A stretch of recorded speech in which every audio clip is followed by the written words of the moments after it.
Today's guest, Amiel Barrimond.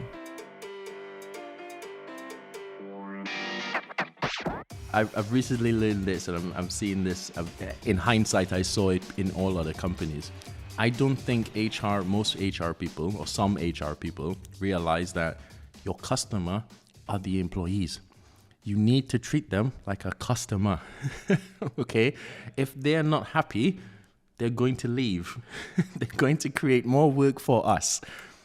Treat them like a customer. Make sure that when they complain, you solve their complaint and you add a sweetener on top. Amiel is originally from Trinidad Tobago and grew up in London, moved to Munich and now to Berlin. We met when he moved from Munich to Berlin and stayed in touch regarding total rewards.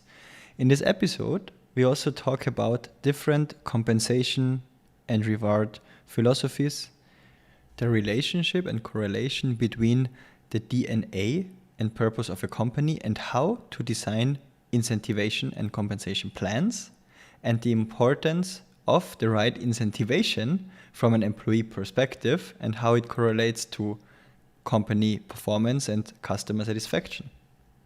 Amiel currently leads Reward, Payroll, People Analytics, and People Tech in a company bootstrapped, doing more than 1 billion in revenue. So tune in and let's get started. Then you can build trust, and then you can spend less time communicating and more time just getting shit done. Then I went home and thought about this sentence. We basically put it on the table. Hiring takes time. People are trained. How to objectively judge certain situations. It's very, very, very, very hard to change things. That was the learning Entrepreneurs with to empathy. the people side. Welcome, Amiel, to the show.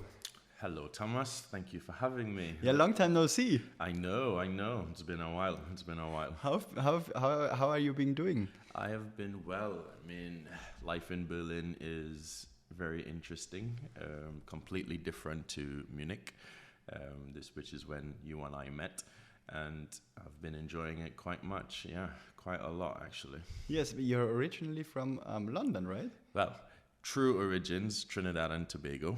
Nice. And then I moved to the UK to do my master's, and I ended up staying in London for over 15 years. And then the wonderful pandemic hit us, and I got an opportunity to move to Munich, and I couldn't turn it down. And I am now in Germany based, but I am in Berlin instead. Yes. So you rather prefer Berlin over Munich? Oh, absolutely. I'm not insulting Munich or anything like that. I'm just saying, Berlin is much better. Yeah. And why do you think it's better? True definition, true answer. It's more diverse than Munich. I think Munich lacks diversity, and as such, I still see it as being backward.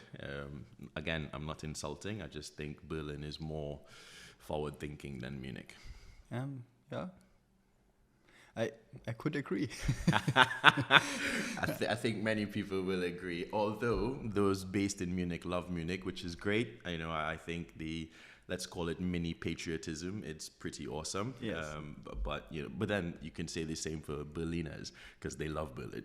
So It's just a very different vibe in the city as well, right? Yes, very different vibe. Completely, chalk and cheese, as the English would say. Completely different. So yeah. I saw you studied math.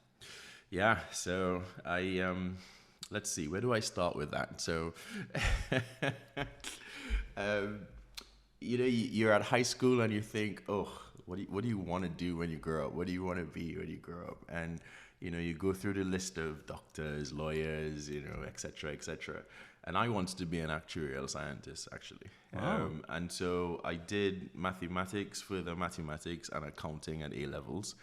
And then for my first degree, I did mathematics. And I realized that is just how your brain is wired, Amiel. So accept it. You are a numbers person. You are logically driven, and you just like data. You like numbers.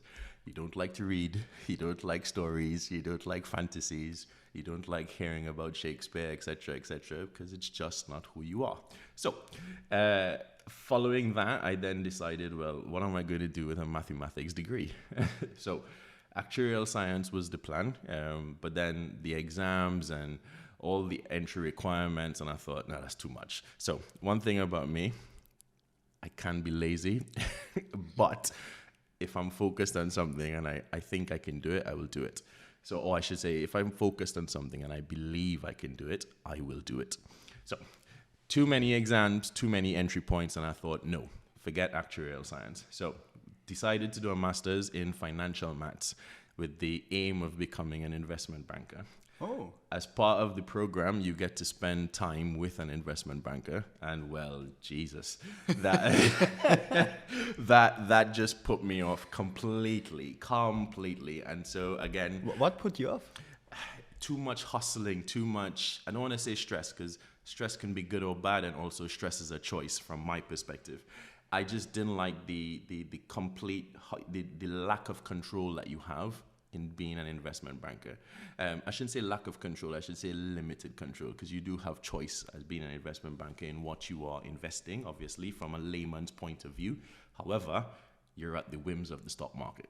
And so for me, no, I don't want that. And so I decided then, well, I'm lost. Let's see where I can go. And my first job was actually as a sales analyst. So, at that time in the banking industry in the UK, the retail banks were up against each other. How many customers, who has the most customers, et cetera, et cetera. And so by doing that, they created this sales culture in banking. And to boost sales, they created these MI teams, they call them, or sales analytics teams. And so I quite enjoyed driving into sales, seeing who's doing the most, driving gamification, whipping against different counties and regions against one another to see who could drive the most sales. And of course, that had a timeline, and I got bored. And I then actually went into sales to see, well, hey, do you have what it takes to actually meet strangers, have conversations, sell products? And that, I would say, for 14 months was a lot, because you learn a lot about yourself, meeting strangers on a daily basis, trying to... So you stood in front of the counter? Yes, at the bank? I had my own little mini office. I was in a suit and a tie every day. I had a diary with, you're meeting X person at 9 o'clock, you're meeting Y person at 10 o'clock. Oh yeah, it was great. And what did you sell? All their banking products except any financial and mortgage advice. So I was your first line of sales. So a customer would come in, they want to move banks, they would meet with me. We were called banking advisors, fancy name. And you learn a lot about yourself in terms of how you speak to different people, what kind of customer is in front of you, what mood they're in, and how you have to change and reflect. So I did that in the attempt of becoming a financial advisor as well, because that's where the money was. So let's be real. This was all about money. I wanted, the bigger paychecks. And in 2010, did it also shape you, that job? Yes, because you then learn a lot about yourself. Because let's say you stay with your friends, your family for your entire life, right? And you are accustomed to them. Your comfort levels are always there because they're your friends and your families. However, you are speaking to a complete stranger that you just met, and you're talking about their finances. You're looking into their accounts. You're asking them intrusive questions on where do you spend your money, etc., etc. So, for example, one of our products in the financial advisory arena was life insurance. And so I was targeted on one referral a week to my financial advisor in my branch. to get that referral, you have to probe and ask people like, do you have kids? Do you have a mortgage? Are they protected? What happens if you walk out the branch and you get knocked down by a bus? How are they going to survive? And it's those open-ended questions that create conversations. And of course, sometimes you hit a brick wall because who are you? Why do I want to tell you this? Yes. Versus someone who actually thinking, that might be a good idea. So it's a volume game. It is a volume game. And so you also learn about resilience because, again, hitting that brick wall. I remember one day, oh man, I sold nothing. And you feel bad. You genuinely feel bad because, you are in a sales role. You are to sell. If you don't sell anything, well, what are you doing? Yeah, especially I think if you have ambition as well, right? Exactly. What are you doing? So yeah, it was tough. Anyway, so financial crash happened in 2009, 10, 11. And so financial advisors weren't needed anymore. They were being disbanded. And I then fell into an operations analyst role, which, oh my God, the most boring 20 months of my entire career. Not even, the only thing I left there with was 5 good friends who I am still in contact with. We have this WhatsApp group and we are still very close friends. But the job, Thomas, oh my God, I can't even talk about it. It was just purely operations. It was boring. So what exactly? Like administrative work? yeah. So Lloyds Banking Group was leaving Ireland at the time, and what they did was they're trying to wind down the Irish business. So they set up this department called Ireland Business Support Unit or something like that, and our job was just to wind down the bank in Ireland. Literally. So, maintain operations. Every decision that the bank in Ireland needed to make, it needed approval from this unit in the UK. That was the premise of this unit. So I can't even talk about it. I remember when I'm interviewing, I'm like, yeah, okay, let's skip this because it's just boring. It didn't teach me anything. The only thing it highlighted is I can be very operational and very good at operational work, but I am not engaged. I am not excited about it at all. So in my time there, I am perusing through job adverts within Lloyds Banking Group. Because at that time as well, I was a one company man, yeah. So I started at Halifax. Lloyds bought Halifax, and I stayed with Lloyds Banking Group for 6 years. Oh. I had 4 different jobs in Lloyds Banking Group, but I was a one company guy at that time, right? And so I'm perusing the job boards internally, and I see this role called reward analyst. And I thought, okay, what the hell is that? Now, one thing, as you know, Thomas, about reward and comp and ben. When you're growing up, nobody thinks about, well, I'm going to be a reward professional because, it's just not something that you don't is know out that these there. jobs even exist. Exactly, right? You don't know what you don't know because you don't know what you don't know. And so, saw this role, applied. The job interview is literally an Excel test to figure out if you can do Excel and manage large sets of data.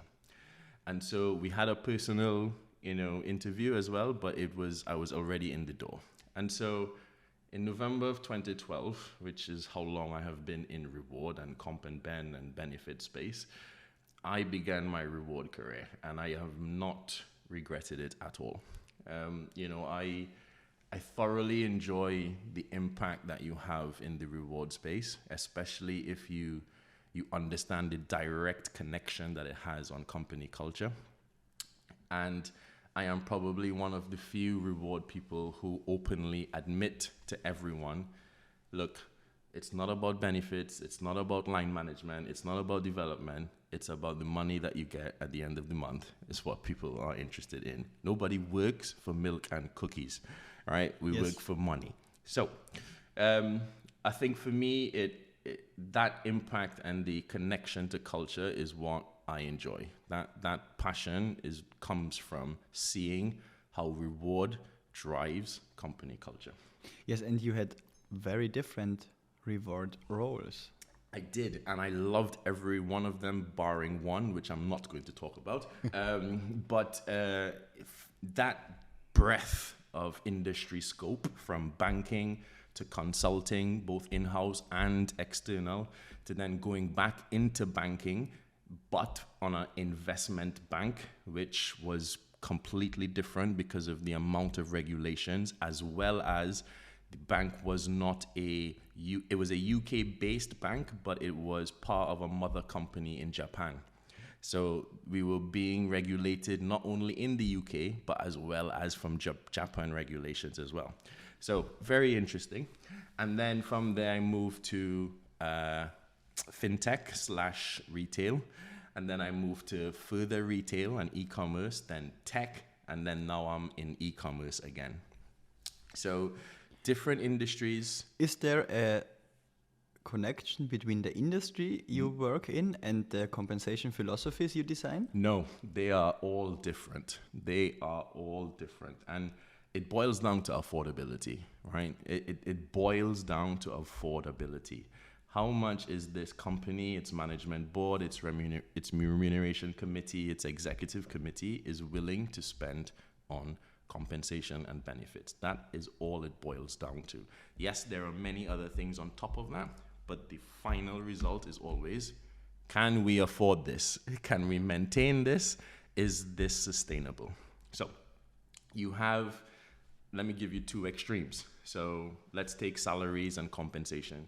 You have your basic structure of, well, we will pay in the lower quartile of the market, and we will then boost our reward philosophy with loads of benefits like health insurance, life insurance, dental insurance. We'll even give you an extra day on your birthday, or we'll give you an extra day a year to do some charity. Loads of benefits, and it just adds up to your total comp package. Versus, well, we'll pay you very high, but we don't care about benefits. So you buy your own benefits, right? We don't care about that.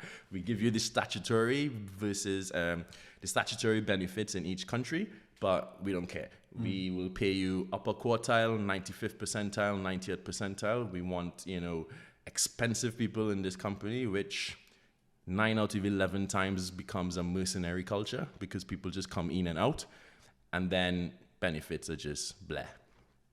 So, two completely different extremes. Where do you find that sweet spot? I don't think there is a sweet spot. It boils down to affordability. That's all it is. So you mean what type of, or what budget the management and wants to invest in payroll? Yes, and what they are willing to spend. And how does that impact the bottom line? How does that impact the profitability? A reward team has it should have a direct and strong connection with the finance team, because companies cost, the biggest one is people, right? So how does that number being reflected in the P&L, where it's being reflected, how is it being, accounted for, and how are we managing it? So it always boils down to affordability, always. And do you think that's smart? I think it's pragmatic, it's logical, and I sometimes wish we start with affordability first. I have always seen most companies, well, this company's doing that, right? We need to do that. We have no idea how much it costs, but we need to do that because they are doing that. No. Do your employees want that? Have we discussed this with our employees as yet? So again, culture, driving that transparency piece, driving that communication piece. Do your employees want life insurance? No, they may not. We don't know unless we ask them, right? Of course, if you ask them, do you want to be paid in the upper quartile? Of course. But, no company is going to ask employees that because, it's a rhetorical question. So I wish that we started from there and then affordability, and then we go into design, implementation, execution, and then the icing on the cake for me is the return on investment, right? What have we done in the comp and benefit space that has impacted engagement? Has it impacted attrition? Has it impacted speed to hire? Has it impacted profitability, right? If these things are successful, we should always have a way of measuring it and seeing how good it is. In case you did not subscribe to the show and you like it, please subscribe. I would really appreciate it. You got that from consulting, huh? Nah, maybe. I think maybe yes, I did actually. But then as I've aged, it just comes with life, right? So you think about, what am I doing here in life? That what is this impacting? Not only how am I benefiting from it, but how are you benefiting from it? So I have this theory. Let's call it theory. Well, yeah, let's call it theory. I try to do things based on a 4P principle.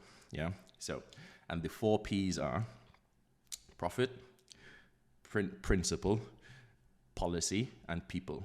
Okay. So I try to get at least 3 positive answers out of these 4 topics. So, am I financially or mentally gaining from this from a profit perspective? From a principle perspective, do I feel good about doing what I'm about to do? From a people perspective, do I think that people are going to feel good about what is going to happen or what I'm about to do? Policy, am I breaking any laws? So, those 4 principles for me need to be positive, at least 3 out of the 4. If it's 2 out of the 4, Sometimes break the law. It's fine. It's fine. You tried it. No, sometimes maybe you even have to have as an entrepreneur, especially, right? You need to make decisions. Mm-hmm. Agreed. And so I think that is the end result of that theory that I try. So what I would be interested in, if you could describe how a role in compensation or reward consulting is different to a role you have in-house at a company. Good question. The bottom line is, as a consultant, you're just coming in for a period of time, right? You bring bog standard tools, you bring bog standard principles, and you implement them. Most consultants don't customize them to the company. And that for me is the difference between in-house and external reward. In-house, you take market practices, you take bog standard principles, but a good reward professional will customize them to the company, right? Let's take market data. So, or actually, no, let's use another topic. Let's use job evaluation and grading, yeah? So there's so many different grading philosophies, so many different grading structures out there. Your Willis Towers Watsons, your Mercers, your Hayes, your Korn Ferries, etc., etc., etc. And so they come with a specific set of rules and principles. Most consultants, or in consulting, you just bring that and you say, this is what you do, job done, end of, and you disappear, right? In-house, it's no, this may not work for our company. How do we customize it to work for our company? Then the change management piece, then the communication piece, then the marketing piece, because you want people to understand how a job is evaluated. You want people to understand, why is my job aligned to this grade? Where do I fit in the structure? How do I move around this structure? As a consultant, you're just brought in to implement it. You're not brought in to drive the change. You're not brought in to measure the return on investment.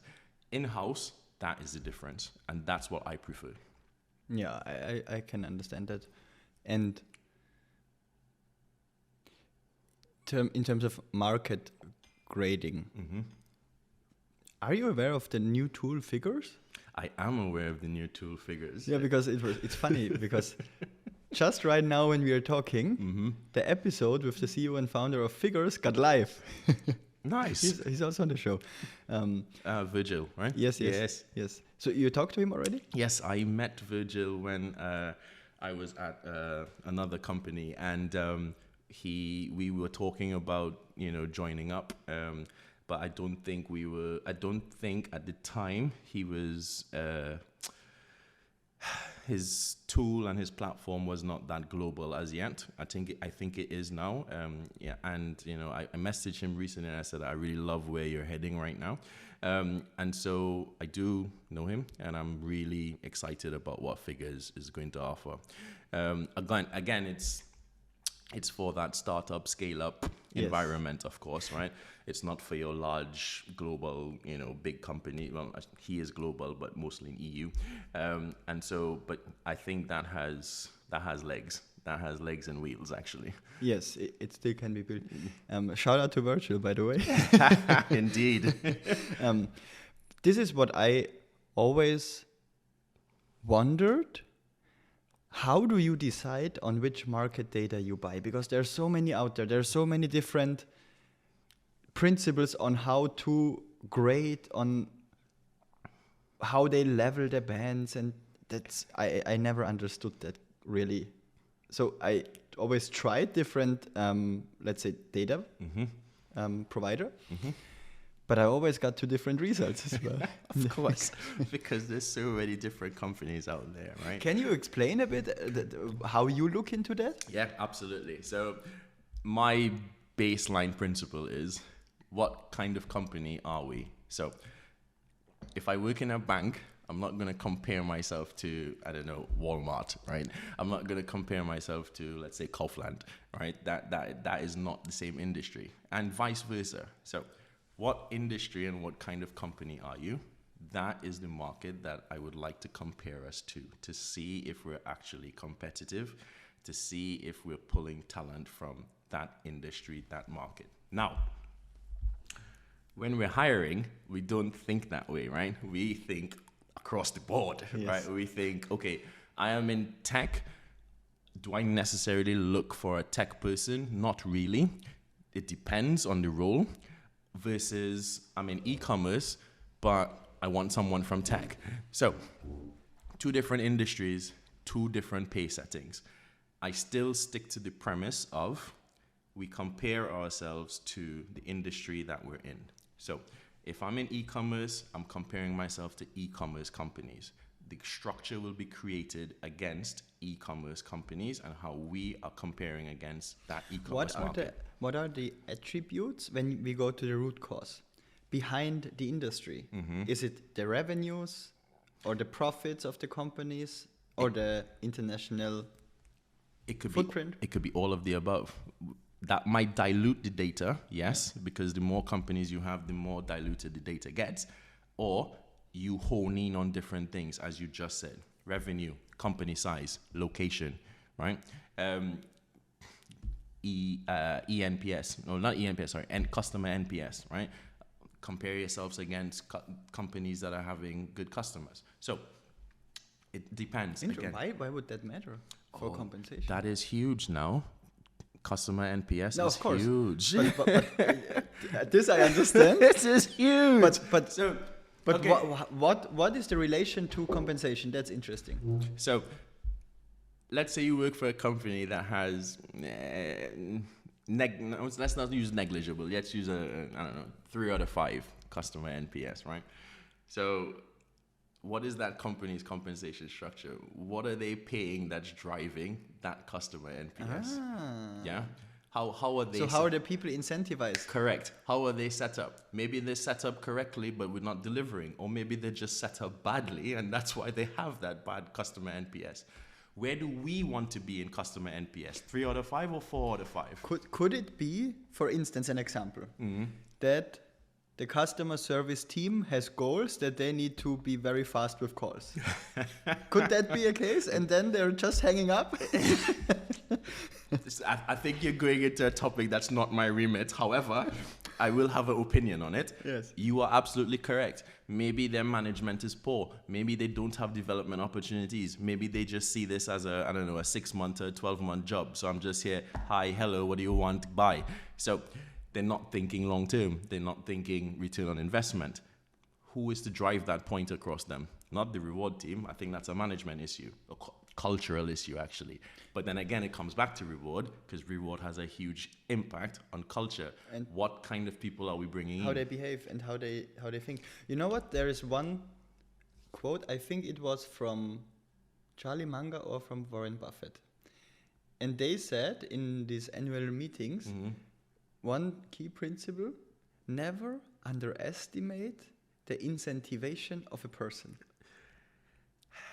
and what it can do, especially regarding big management compensations and so on. And this is really designing It is. how they run the company. Yes, but most people are not forthright with what incentivizes them.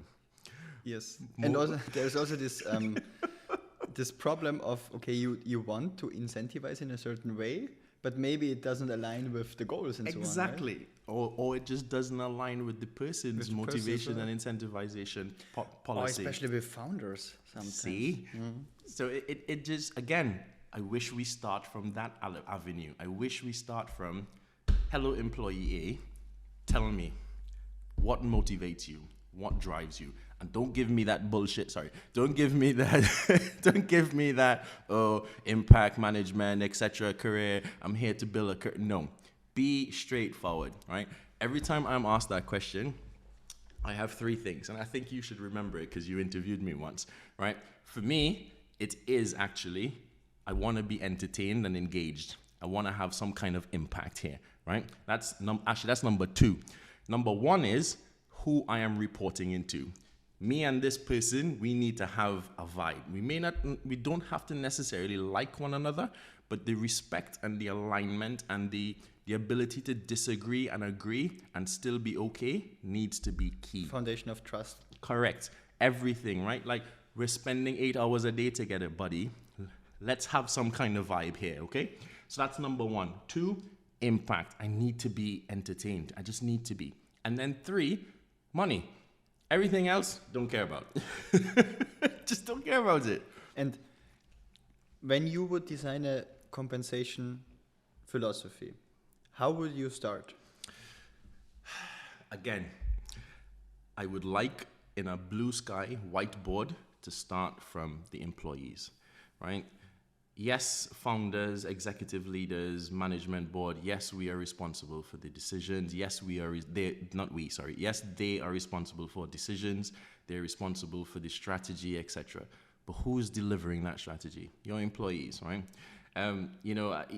I'm sure you've heard this before. Everybody hears it. What is it Richard Branson says? Treat your employees right and they will treat your company right, or something like that. I'm paraphrasing. But I would start from the employees. What do you guys want? What motivates you guys? What incentivizes you guys? And I think a lot of people underestimate an employee engagement survey. Sometimes they're so big and so long-winded that we lose the plot, right? I think they need to be a bit simpler and need to be more direct. What do you want? What do you need so that every Monday morning you wake up and you think, hey, I'm going to work and I enjoy it. I like it. Or, hey, I'm going to work and I'm neutral because I don't want you to be dissatisfied. I don't want you to be disengaged. So once we have that, then we design. Then we preach affordability. And so, I wish, again, as I said before, don't forget, blue sky, whiteboard, right? That is my dream. If one day, I have someone who is creating a company, I wish they would bring in HR first. I wish they would bring in Comp and Ben first. Yeah? Don't bring us in 5, 6, 7 years down the line. After you, every day, we'll pay you that. We'll pay you that. No, you need to bring us in first, right? HR's role is not just to protect the company, but a good HR role, a good HR function will balance the needs of the employees with the company. Yeah, and I think they can translate the company strategy into what does it come down the line in terms of all functional areas, right? Exactly. And one is, how do you reward people? For 11 years, we're always seen as the enemy, right? By few people. In some companies, we're seen as the enemy, by a lot of people, right? Because we're not paying them fairly. Yeah. Okay, that's maybe also your angle. What I see in also a lot of companies is it's just seen so boring because it's associated with admin. See? So the operations analyst role. Exactly. Do the ops for me. Do the ops, exactly. Do this contract, but there's more to it. And I think it's not being marketed enough. And that point, what you just said, people see compensation sometimes that you don't pay us fairly. Is that really true? That is very true. That is my God. because what they then do is go on Google, or they have their friends, or they know someone who is doing the same role as them, maybe with the same title, job title, but they're getting more. And I know that they don't understand that an operations analyst in company A is going to be different to an operations analyst in company B. They may not be on the same level. They may have different responsibilities. It might be a different industry.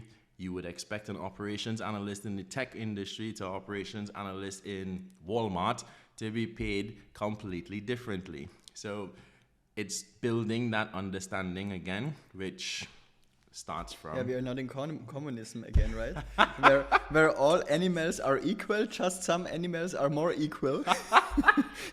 Do you know Animal Farm, the book? I do. It's funny. It's a very good book, actually. Highly recommended, actually. Very good book.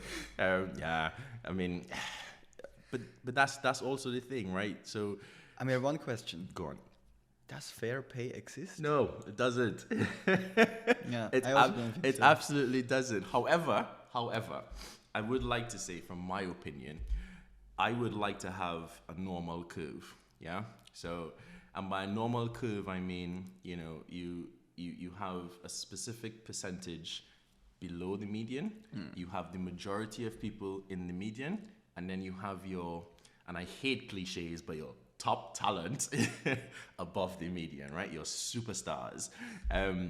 That can exist. I've never seen it. I don't think any company has it. Even if you take your current salary range structure and you plot people where they are, I have never seen any company that has that normal distribution. Never. So, Amiel, do you know that I also was once in a HR role? But you are still in the HR role. Yeah, but more, let's say, the talent acquisition piece. You're bleeding rewards, I'm bleeding talent acquisition. when you cut us. I also needed to design compensation structures from scratch. Okay. I did it differently. I just bought market data. And then I looked into what do people earn, what's the tenure, how do they perform, and then, let's say, distributing them like first deciding on bands, and based on the market data, also trying to consolidate it a bit to make it simpler, because there are so many data sources. And I've had the fact that the company is just 150 people. Why do we need all of these roles? We just don't even have so many. So I tried to make it simple, that you could work with it, and that people can understand the principle behind that. And then we rated them, like you said, who is below band, within band, and even above band. And then considering that to clean up in the next round. Yes. As a first step. But that was very basic. But it's not basic. You're thinking it's basic. It's actually not. It's actually very detailed. It makes sense, and it's logical. And so... I'm a logical person. Just because of that. No, and this is what I'm saying, and I like what you've just said, because the difference between in-house and consulting, again, part of in-house is to create documents that explain that. Have round tables that explain what you just said. Because me as an employee in your company, I want to know, where did you pluck my salary out of? How did you come up with that salary range? I want to know. I want to understand it. And if it sits well with me, okay, fine. I'm engaged with it. But if it doesn't, I'm gone. And why can't it be that straightforward? Sometimes in reward, sometimes, I'm not removing the human element, we just need to be binary. This is how it is. Understand it, accept it. This is how it is. You don't like it, goodbye. Yeah. It's not difficult. It really is not difficult. I go back to, most of these startups that have virtual share options and employee share options, right? That's a topic. That's a topic. Our favorite, tool that, tries to attract and retain people. I'm sorry, it doesn't. No, not anymore. It doesn't. I think, when it was the case, where nobody in Europe knew about it and just heard in the US about the people that got rich with it. Correct. And then the media really made it. Exactly, right? Again, the powers of the World Wide Web and media, right? But it is not that prominent across employees in the EU to enjoy this VSOP and to be engaged with it. No, because 9 out of 10 times they're paying low salaries and they're trying to top up. That's the worst. That's the worst. If a founder, dear listeners, if a founder, a recruiter, or anybody is trying to sell you VSOP or stock options, and you trade in salary, run away. Correct. It's scam. That's scamming people. Now, don't get me wrong. There are people who enjoy it. No, of course. I'm now exaggerating. No, yeah, I'm exaggerating. We're both exaggerating. But you know what? Sometimes this can be really, really rewarding. But course. then you are in an early stage company. Correct. And you believe in the founder's big vision, and then there's really not the money there. Correct. But that's usually not the case. I had once a person who asked somebody in an interview, McKinsey guy. Okay.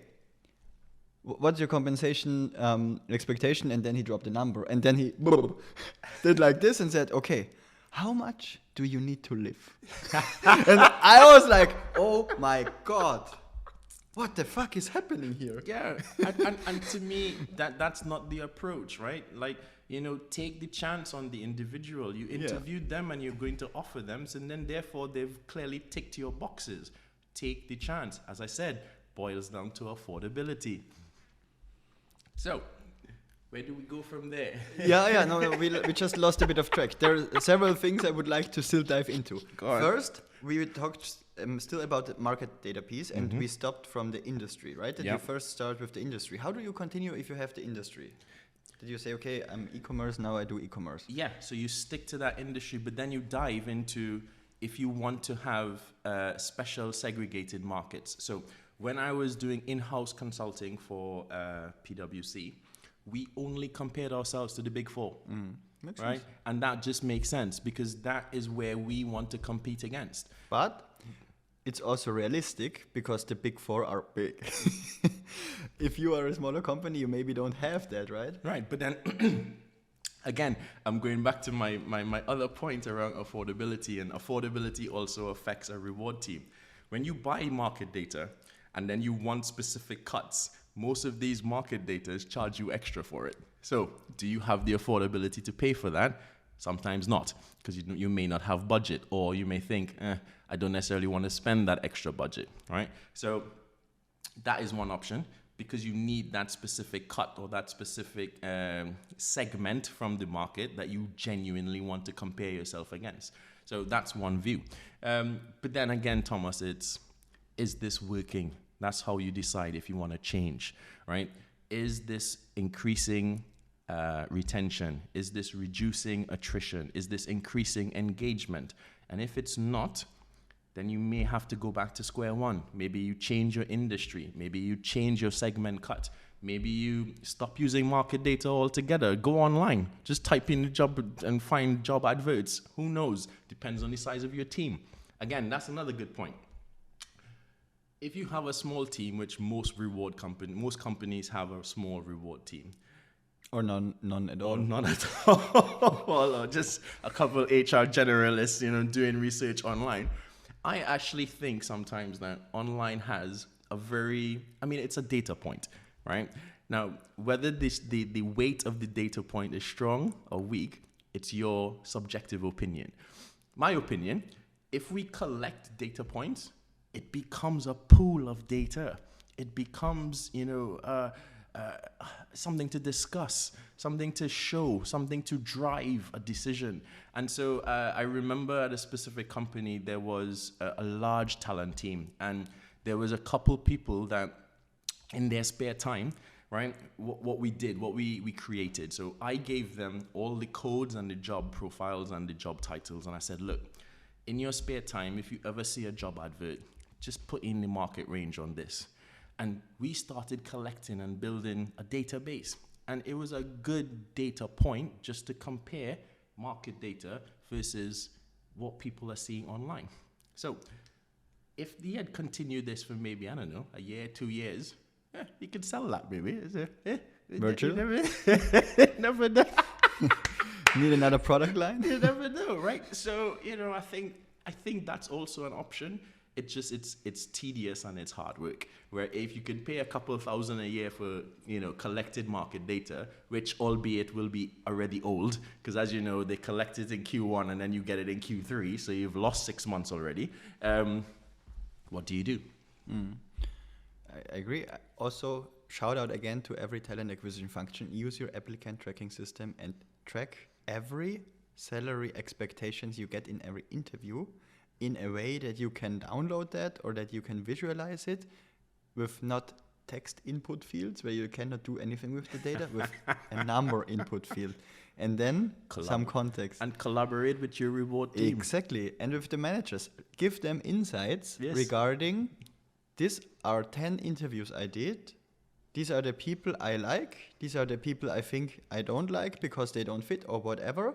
And then let's make the median and average of the overall interviews I did and then the ones I liked. And you usually see that the ones who pass are at a higher median or average salary. Of course.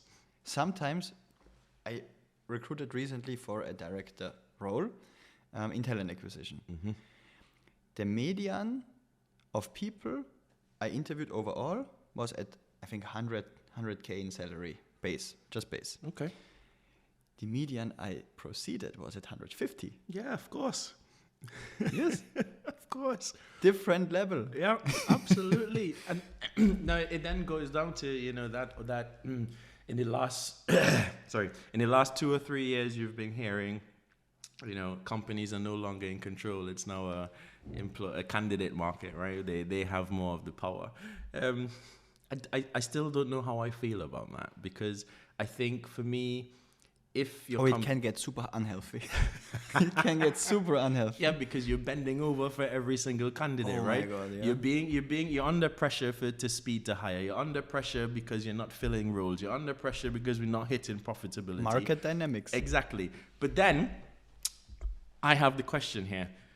Why is that being allowed? Why is that culture of blame? Why is that culture of passing pressure on to people, on especially talent, which then filters down to reward? Because, sometimes we clash, right? Like, oh, your salary ranges are bad. I'm like, no, you're just interviewing wrong people. But anyway. Yeah, that should not be the case. But it happens. Of course it happens, right? Talent and reward supposed to be best of friends, but sometimes we are best of enemies. But also this happens with managers when they say, I want these people, but at that rate because we hired it in the past. It doesn't work that way. It doesn't work that way. It just doesn't work. You need to have way. a very agile and curious mindset. Yes. And always question. Yes. And always get into with, okay, that's not evidence, that's a hypothesis until it's not true anymore. Agreed. So I think, again, it's where and why has that culture been allowed to grow, create, build, be born? But I think it's in every company. It's not something that you can run away from, if you ask me personally. No. Bonuses. What do you think about that? I am not a fan of bonuses. I am probably one of few reward people who I do not like bonuses. Now, if you're in a sales role, yes, absolutely. You have a target, right?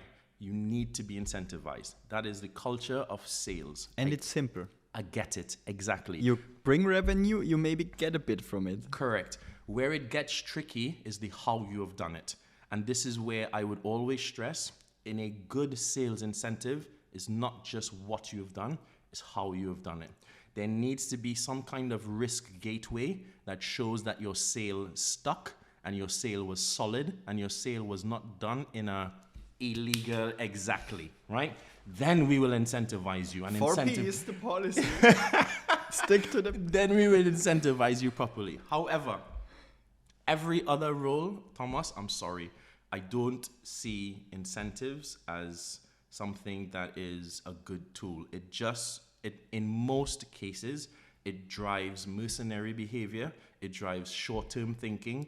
It does not drive long-term thinking. Now, but there is also the difference between STI and LTI, right? Now, that's exactly what I was going to say. Give me a long-term incentive program, any day, anywhere, because you are now driving future thinking, 3 to 5 years, 5 to 7 years thinking. Their VSOP is really good again, right? Yes, it is. I agree. But people don't understand the what ifs. That's true, yeah. What is this? This is this magical money that I see on the screen. I want to grab it. I want it in my bank account. They don't understand that. I want to buy a croissant from it. Exactly, right? But when you look at other long-term incentives that are maybe cash-based or restricted stock units-based, right? Those things are, I guess, not. I don't want to use the word tangible, but you can see them, right? They're there, right? You just need to pass the vesting period, and it's there. With VSOP, it's, is this company going to do well? Are we going to get another set of funding? Are we going to go to a strong IPO? Yes, that are all the questions, but what also happened in the recent market environment is, okay, you got VSOP at a certain value, and then when the company gets a down round, then you even maybe pay on top of it. Exactly. And plus taxation. Exactly. That's even a different topic with all the taxation there. Exactly. So, short-term incentives, not a fan. I don't like them, especially if you have zero impact on the profit and loss of the company. Now, do I think that the big boys or the big girls, big people, let me be gender neutral, the big people, should they get bonuses? I think yes, because I see where you have a direct link to the P&L, right? You are responsible for the strategy. You're responsible. You should be held accountable for the decisions that are being made. If they pay off, great. If they don't, So, yes, I agree on short-term incentives or annual bonuses for the big people. But I think LTIPs should be for everyone, in my opinion. I think they are boosts retention, if you really market it and drive it properly. It can eliminate this short-term thinking, this mercenary behavior. It can eliminate it. And it's just, it's, for me, again, my personal opinion, without interviewing a bunch of employees, because I'm sure if you interview a bunch of employees, they would say, well, I want money now. So yeah, LTIPs for me, every time. The biggest LTI I saw, once I did an executive search, and then I brought in different levels of people to just do a calibration. And then I talked to one person who was at a 1 million base plus 10 million annual LTI, like stock options, one of the big tech companies, of course. And I was like, gosh, I don't need to become an entrepreneur. I just would need to do this role. Nice. But then you ask yourself, Thomas, or I ask, right? Is that motivating him?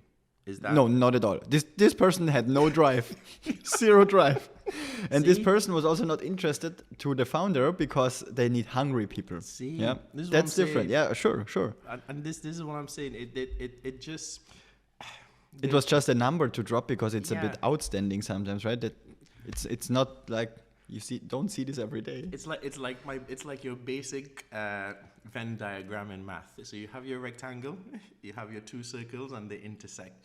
They never fully overlap, and they never will. They just never will. It's a pipe dream. It's a unicorn. Oh, I hate that word. It is not real. It just does not exist. Yes, there will be a small intersection, and great. If you get people in there, absolutely splendid, fantastic. But you are always going to have people outside the circle, inside the inner circle, and outside the outer circle. So what do? You can't force it. You just cannot force it. Just accept it, try to understand it, and maybe, I don't know, guide it into a way of, well, this is just what it is. What do you say in German? S is V, S is? Es ist wie S es is ist. V, S is. Very nice say. It is what it is. And I looked a bit into Autodoc, where you're currently at. Looks like an interesting company. Can you tell a bit more about Absolutely. So they are a large, when I say large, I mean really large, e-commerce retail selling car parts in the EU, right? They were created in 2011, like your typical startup company. 3 guys created this thing in an apartment, and they have been profitable from year 1. Love it. There is a graph somewhere online where you can see the exponential growth, the exponential revenue. Yeah, it has been intense and immense. And if I'm honest, there's so many markets that they're not in right now, and if they only go into them, it's amazing. This is the first company that I've ever worked for that is so profitable. That is, easily profitable. What does it do with the compensation philosophy when you have enough money? Well, I see. well, I guess it's. So I was brought in this year. Last year, April, and the philosophy was really simple. It was, let's pay people fairly. Yeah, that when we say fairly, And you need to define it, what it means, we right? need to define what that means, right? And for us, we are simply straightforward. We are sticking to what the market data tells us and what the market competitive rate is at that time. Of course, we simply age it. We definitely age the data because, as I said before, most market data is always 3 to 6 months out of date, and the market is continuously moving. And so we have to keep competitive, and that has been our philosophy from day one. So we are naturally an e-commerce company, but there is a tech element to it because our platform is the tech side that we sell the products on. But we are mostly an e-commerce company, and so we are trying to compete with e-commerce companies. Yeah, you even have the revenues on your website. Yeah, it's honestly, Thomas. 1 billion in 2021. Yep. I mean, what do you expect? Everybody was home with COVID, right? So, Yeah. hey, let me fix my car. Nice. So, but I am hoping that they do expand. I mean, I know that's a lot of work, and so trying to corner those markets would be amazing. So, for example, and I can say this, I think as you know, the EU is trying to reduce cars. Most big cities are now trying to encourage healthy ways of transportation or less carbon emissions, etc., etc. So, but then you still have a whole other continents like South America, Africa, the Caribbean. Cars are a big thing. Middle America, right? Cars are a big thing. Yes. It's not going anywhere anytime soon, at least in our generation, our lifetime. So I see this company as its potential is. I think emerging markets in general are super interesting for technology. Yeah, mind-blowing, boggling. It's a huge what if, but it's a huge positive what if. Oh, I also see that you're looking for talent acquisition people. Also in Poland, I have someone.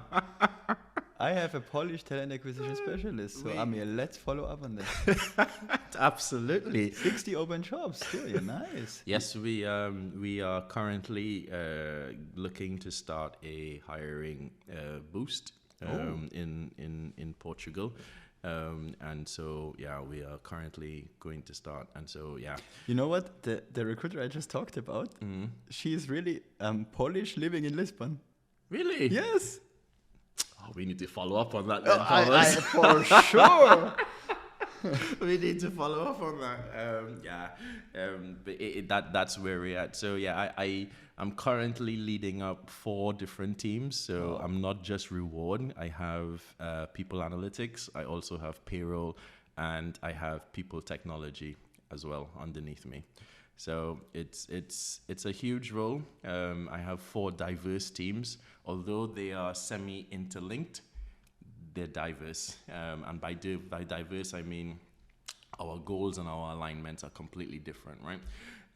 And so, one's operational, one's more strategic, one is, let's try and drive decisions, and then one is just basically, well, hey, we need to pay people.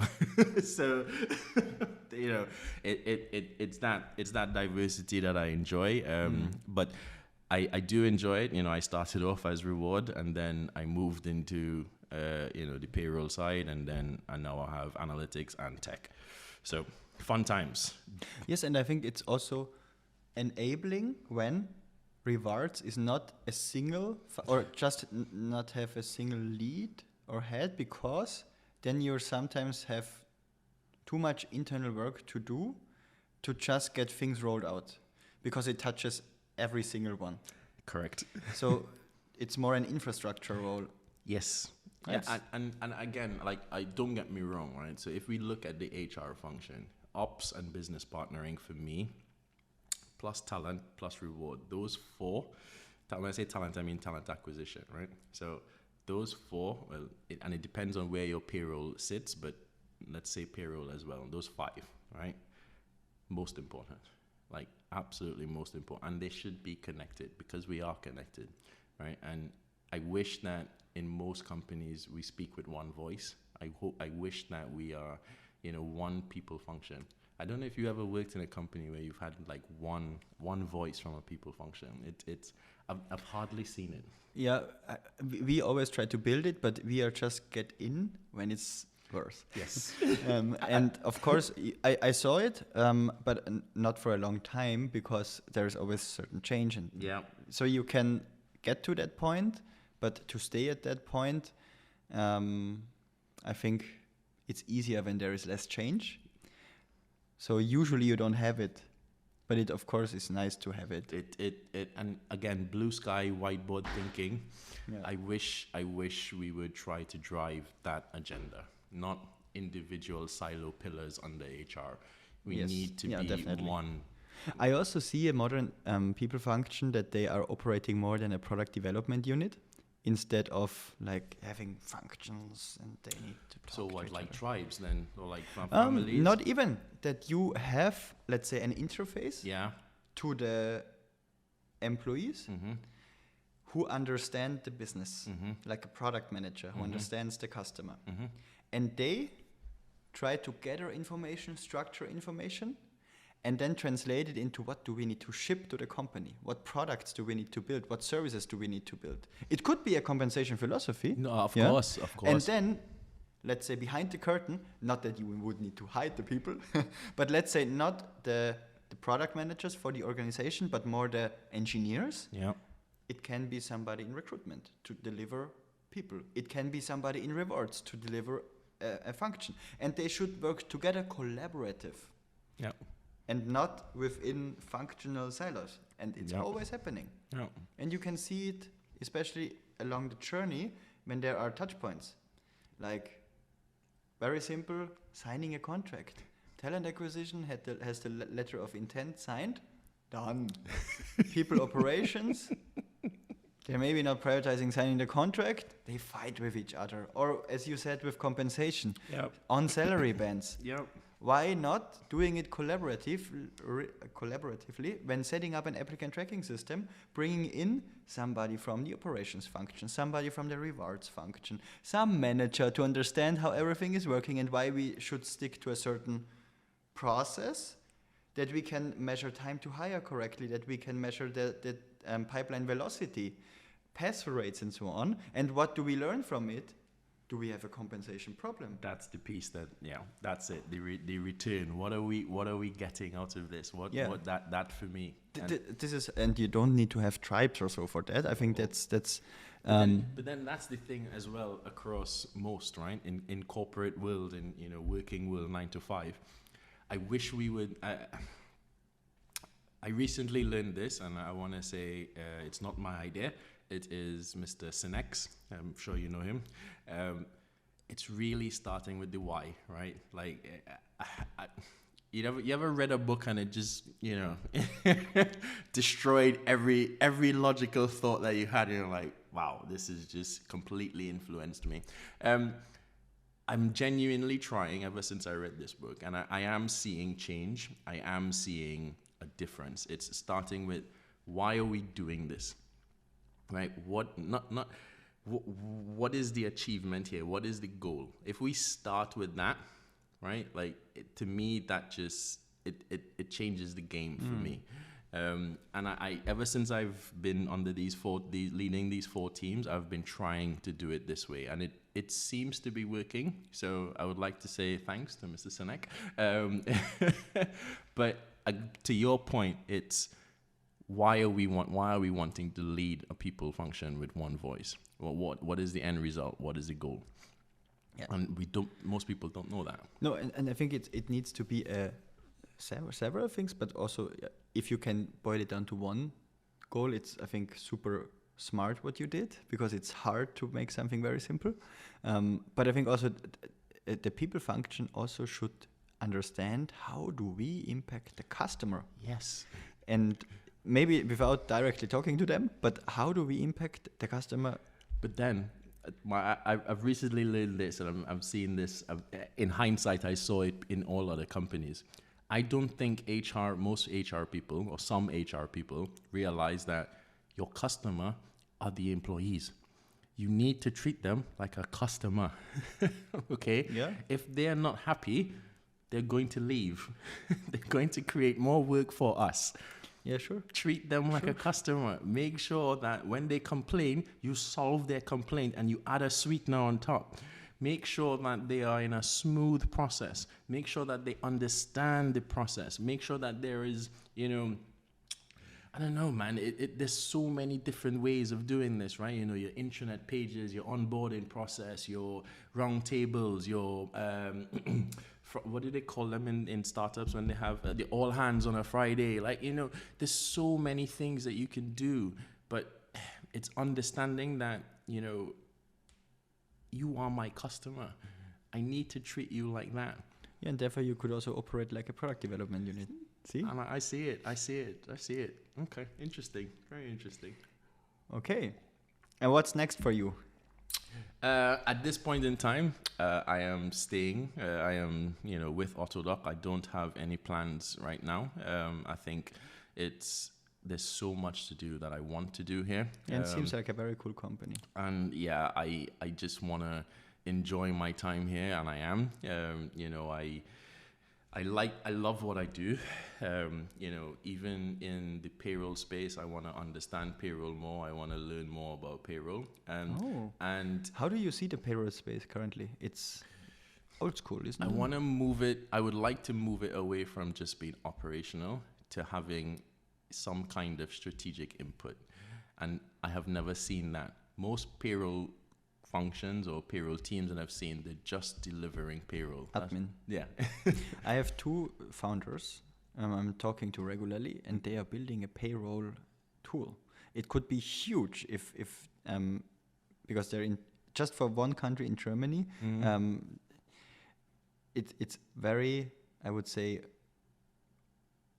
not so efficient operated, and therefore you also need the tax accountant for everything to do manual work, and the whole people operations department, they're always overwhelmed. It's boring, nobody really likes it, but you need to get it right, everybody needs to get paid. There's so much data in it that you could also use, but it's unlocked. Huge opportunity. So if you're interested, maybe I can connect you. It's not unlocked. I like that phrase, and that has always been the challenge. So I would like to dive into that space more. And I would also like to dive more into the analytics space, the people analytics space. I think there is there's so much more than just delivering graphs and charts and analysis. The sweet spot, the sweetener, the sugar piece is, how do we use this to prevent? How do we use this data to monitor? How do we use this data to track, right? And that I am not seeing ever in analytics, in any people analytics space. Okay, we have a high attrition rate, thanks, goodbye.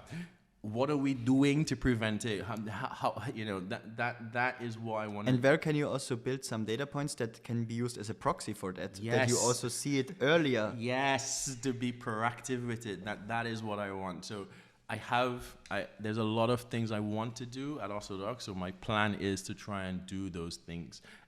You know, and again, I've only been there 1 year, so I want to actually see what the reward, how people are engaged in the reward, and what they actually like, if they even like it. And so it's that return on investment that I speak of. I would like to know it. I've never been somewhere where I can see, well, we did this and this either improved or it did not improve. And so, yeah, that is my plan. Cool. And what is a person I don't know, but you know, who I should have on the show? Oh my. What is a person that I know that you don't know? Yeah.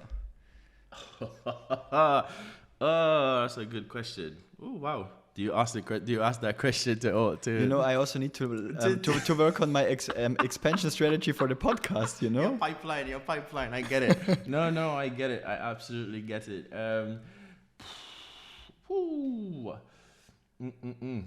Thomas, I'm drawing blanks here on this one. I mean, what's your what am I looking for here? Is it only HR you're looking at, or No, is it for more? instance, we also now have an SAP COO here. Then, Yeah. Okay. So one person that I know that you won't know.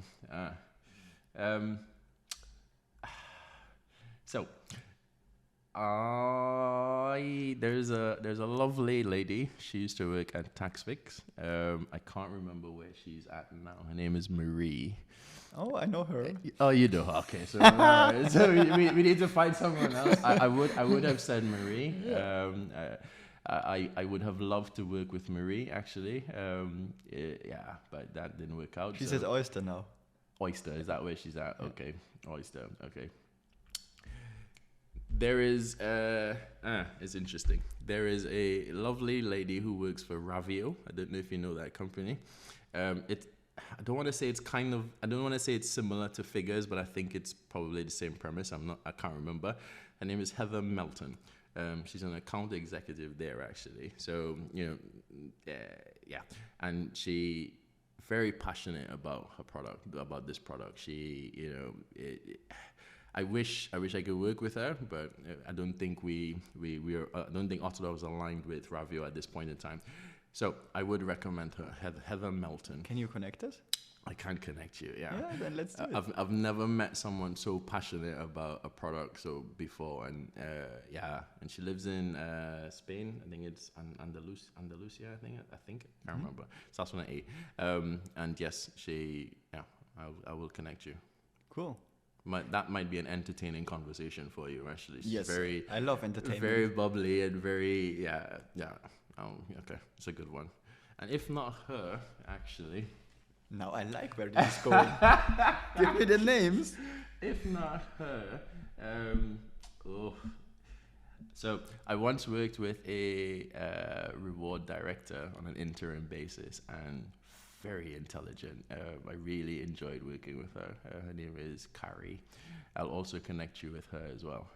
She is more, she's been in reward, I think, 20 plus years now. That would be great, because mainly it's like directors and above, because we're talking mainly also about some management stuff, people stuff, and then this is more relevant to the podcast. Okay, I'll definitely, she is, I'll connect you with Carrie. Carrie, I don't know where she's at now actually, because when I left Dixon's, she just left she left with me as well, because she likes to work on interim basis. So she has a lot to tell, a lot of stories, a lot of experience and stories. So actually, Carrie might be the one for you. Nice. Carrie might be the one for you. Then Good. Amiel, thanks for being my guest. No, thank you for having me. Good stuff. Look forward to hearing it. Me too.